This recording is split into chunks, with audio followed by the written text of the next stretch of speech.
As the nation continues to grieve following the horrific Christchurch terror attacks, questions are being asked as to how the live video lasted 17 terrifying minutes online for the world to see.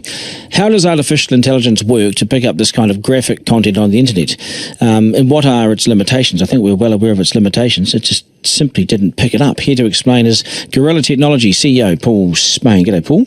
Morning, Duncan. AI, so artificial intelligence is not that intelligent if it can't pick this sort of thing up, surely.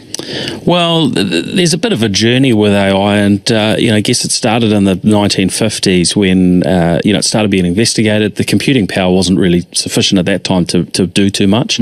We've got much greater computing power now, but it's still somewhat hit and miss. And trying to decide what should and shouldn't be online from a textual point of view, it's getting better at.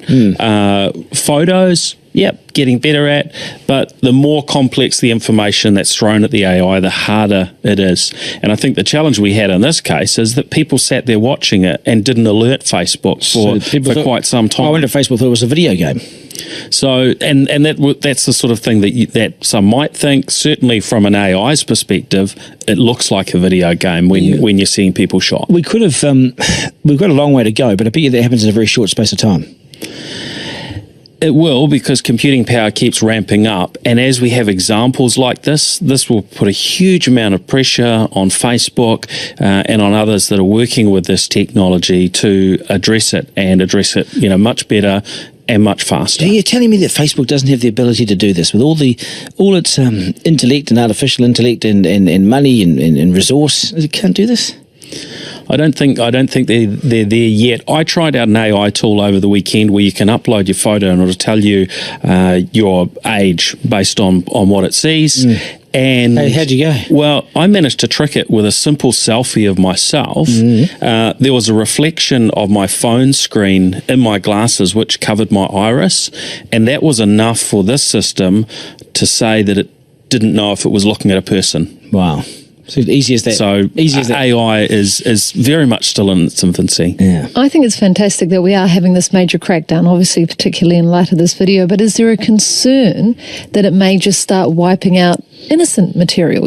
Things of kids that maybe with toys or anything like that. Is that a concern you have? Well, that's exactly what happens with the technology. And today, most of these systems, they'll often feed back a percentage of confidence. So, it might have a look at a video and decide, well, I think that's probably 85% chance that that's a video that should be blocked, but it might actually be an innocent video that has some similarities in some way, the number of people in a room and other sorts of things that the AI might be looking at. And of course, there are all sorts of things that people do to mask a video to trick the AI. How many videos an hour does Facebook have to monitor or at least digest?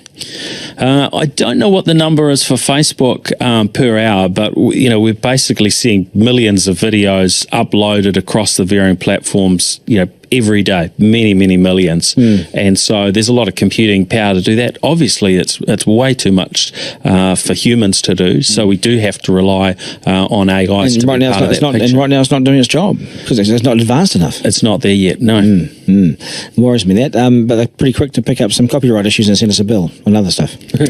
In some cases, although that said, certainly I've noticed my son's watching YouTube and he'd look up particular content and I'm thinking, that's a copyright program that probably shouldn't be on YouTube. And you see how people have modified the content to get past. So they've maybe cropped a little bit, zoomed in, changed a few things around, and suddenly this copyright content gets through those filters in a similar manner. Will it ever bust that beautiful photo that people send of them and their spouse walking down the beach and sending the message about how idyllic their relationship is? Will it ever bust that fraudulent activity? The divorce stats will do that. I think the divorce stats will do that. Already doing that. Anyway, thank you, Mark, and thank you, Paul, the joint the directors of Gorilla Technology. Appreciate time with the program.